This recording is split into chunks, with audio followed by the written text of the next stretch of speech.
What's up, guys? Good morning. It's at least morning here in New York, Sunday morning. So, what are we looking at? Different chart.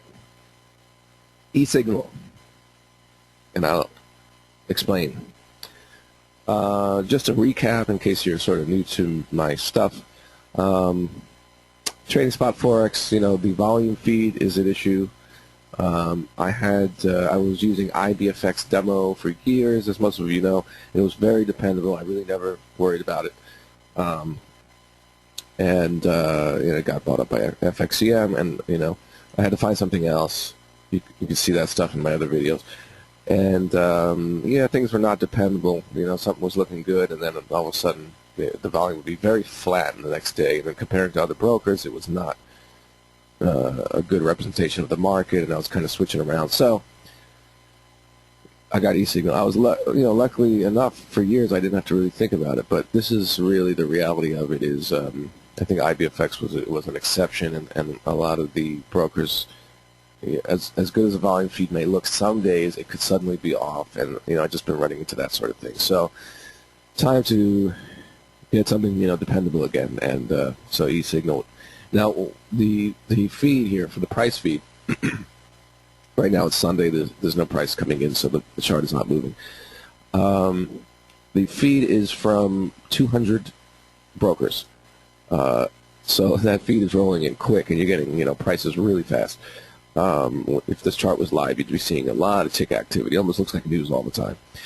But the idea is, of course, it's the best picture you're going to get of the FX market as a whole, because again, it's a combination of price feeds from 200 brokers. So the issue of can I believe what I'm seeing is solved. So I really like that. Now I know a lot of people are interested in it, so just to give you some information on it, let me go to the website and just kind of tell you what's up here, what you need to get if you want to get it. All right. So the minimum that you're going to need is, and they offer a trial, but I think the setup fee is not refundable, but the rest is. You can check it out. So, but I'm not doing a trial. I'm keeping it. So we got, okay, if you go to Esignal, the website, you can't use the, delayed feed or end of day. What you're looking for is the Esignal Premier, which is $145 a month in US dollars. There's a deal now where I think you have $99 for the first few months or something, but basically it's going to be besides that $145 a month for Esignal Premier. That's just the software that allows you to get whatever you then add on to it. So the $145 is just to have the software and be able to add on whatever you want to add on. So the minimum, of course, we need is just the foreign exchange rates add-on. So that's you'll see it as FX GTIS, foreign exchange rates. So once you get the Esignal Premier, at least that's how I did it. I got the Esignal Premier, then I logged into my account on Esignal, and I went to add-ons, and then I just picked the FX GTIS foreign exchange rates add-on. And so now I have, of course, the FX charts coming in, and that's $53 a month. So it's about $200 a month total, not including the discount that you should be able to get if that's available for everybody. That would bring it down to about $150 a month. And plus there's like a $20 or $30 setup fee, one-time fee, which I don't think that is refundable. Okay. So that should help you with that. I had to sort of figure this out. It was like the middle of the night, and I didn't call them or anything, but it's very straightforward. So you need the Esignal Premier and the FX GTIS foreign exchange rates add-on. And of course you can add anything else that you're looking to trade for additional fee. Okay. So in my opinion, not that I've looked at everything and tried everything, but from what I've seen, you're set with this. You don't have to worry about it. This is the best thing you can get, period. If anyone knows anything better than 200 broker fees coming in at once as far as a representation of the market as a whole, a market that's not centralized and we can't get that information normally, let me know, because I don't think there is. it's really nice to know I can trust what I'm seeing again. You know, I was using IBFX for so long, I never worried about it. But, you know, you can almost say I was lucky in a way because whatever they were doing was really good. And it's not typical of what I've been seeing from brokers as far as dependability and representing the market as a whole. Okay. Let's see. That's about all I was going to say about that. Of course, if you join the live webinars, you'll be able to see this now. I'm still sort of using MT4 as a crutch, but I think I'll get over it. I'm still kind of getting used to this. It's been like 7 years that I've been using MT4, so change. That's about all I wanted to say about that. If you have any questions, you can just go ahead and ask. If you're on YouTube, you can ask, or the best thing is to go to the forum and ask any questions there, and I'll put the link in the description. Okay, what else do we have?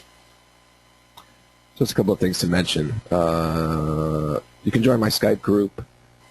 It's active. There's people are doing great in there. It's really nice for me to see now when I just sort of check in, maybe on a Friday if I haven't traded and I slept in, and I go into the chat and I see everybody's doing well, and they're talking like me, and they're talking about fib zones and this and that, and everyone's doing well. It's really good to see, and it's just nice to see that. And you can always join the Skype group. There's traders at all different levels.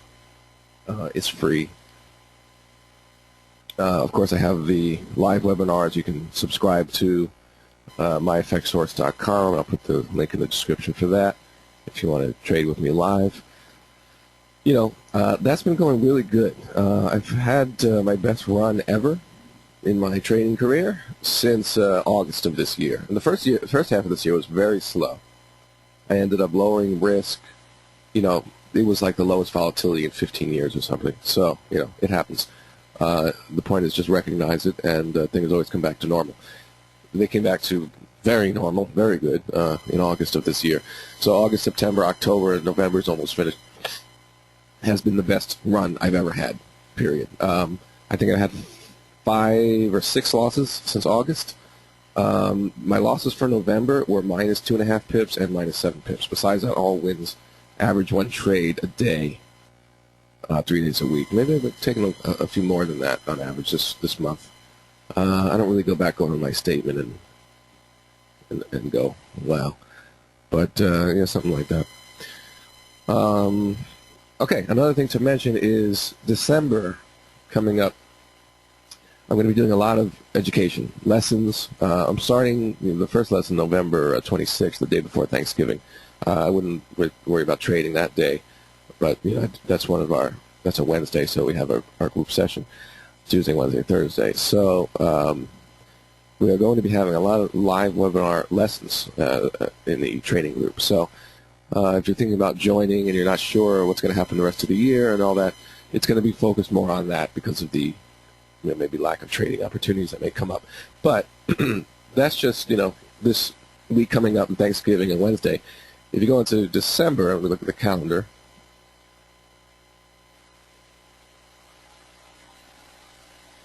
yeah, there's a good 3 weeks in December that are completely fine.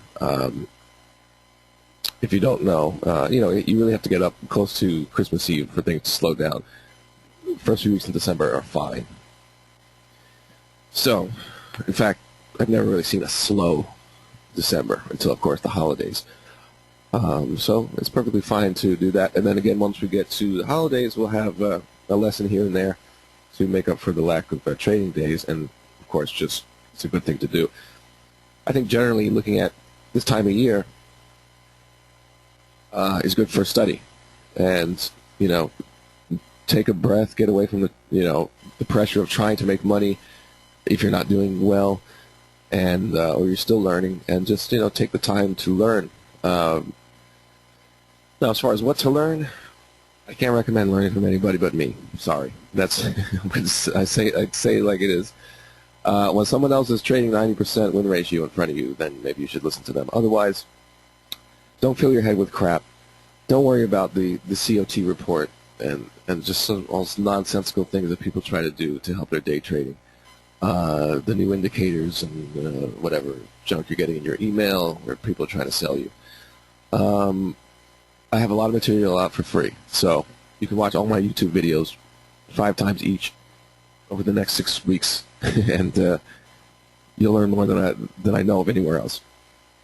Of course, I have my course available on my website and all that, but if you're not into that or you can't afford it, whatever, there's a lot there on my YouTube channel, so there's nothing better than that, in my opinion.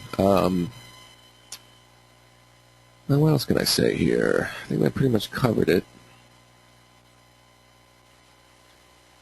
And again, you can join me on Skype, and I'll add you to the group. Petefader is my Skype name, and I'll add you to the group, and that's free. And you could talk to people that are. Some people are in the live trading sessions there. So if I was lying about my win ratio, they don't rip me a new one and tell you. So there you go. All right, guys. I'll try to keep posting stuff. I'm going to try to get busy. Again, it's education time, so I'm going to try to help people out between now and the end of the year and give them some good stuff to learn and study. So that's what I would recommend. All right, guys. I'm loving my Esignal. See you soon.